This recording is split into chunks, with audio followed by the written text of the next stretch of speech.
So looking at the responsibilities for financial decisions, there are two main questions that we have. What real assets should the firm invest in, and how should the cash for investment be raised? So the first question is normally the remit of a controller. In many cases, who?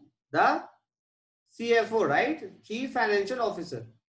However, the capital budgeting decisions will be tied into plans for product development, production and marketing, and so will involve managers from these areas as well. So the first question is related to whom?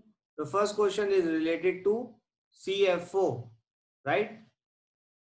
CFO. And secondly, second question is mainly to the treasurer, right? The treasurer is the one who looks after the company's cash.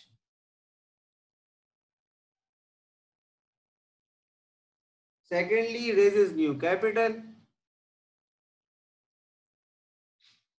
and maintains relationship with stakeholders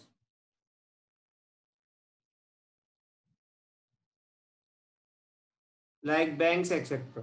Okay, so typically the CFO will report to the CEO while the treasurer will report to CFO. So this treasurer will report to CFO and the CFO will report to CEO. Okay, the responsibility for financial issues will ultimately rest with the board of directors. In practice, boards usually delegate decisions for small or medium-sized matters. So as we have looked that the financial markets,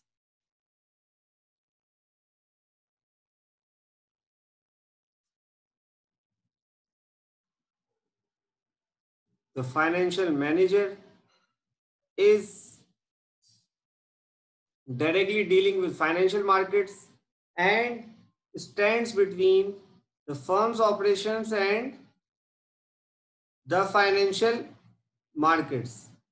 What it is doing, it is basically like over here, cash is returned to investors, and second thing, it is also raising cash. So cash is raised. How it is? By selling financial assets. Similarly, the cash is then used to purchase assets, and then the cash generated by operations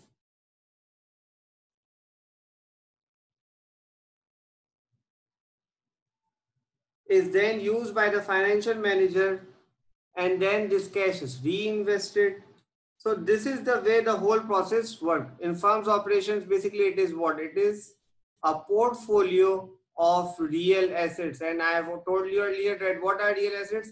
Real assets are those assets which help in the generation of profits. It can be both tangible and intangible.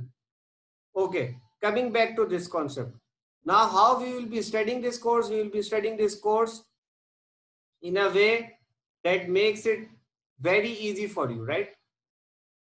I have already told you that the 15 marks MCQs you have, that is easy. But the questions that you have of 5 mark or 15 marks, I am saying 15 questions. You have 15 questions of MCQs.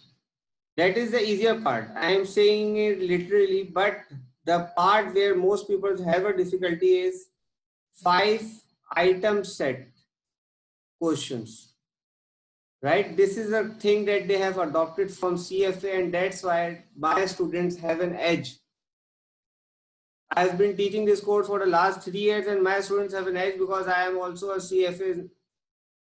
I have passed the CFA level 1 and I am a CFA level. I was a CFA level 2 candidate. I have given CFA level 2 couple of times as well. So from there, they have taken this item set. And whenever I used to look at this 5-9 F9 paper, I always take some item sets, make item sets according to those CFA exams, and this has given my students the edge in the exams. Right? So 5 item set questions, 15, and then you have 20 marks theory questions. 2 questions of 20 marks. Now, how you will be approaching this exam, I will be telling you exactly, right, that how to structure the answer and how the answer that will be structured, how to answer this structure. That is the key, right? That how you are answering. I have already told you that I will be giving you completely new set of questions,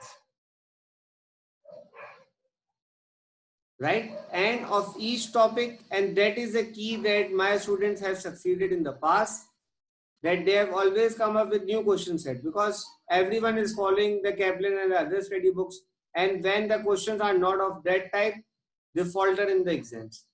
So my advice to you is to have a completely new set of questions. The item set is the key. That is a distinguishing factor for my students, and I hope that you will be joining the course. This is the end of this session.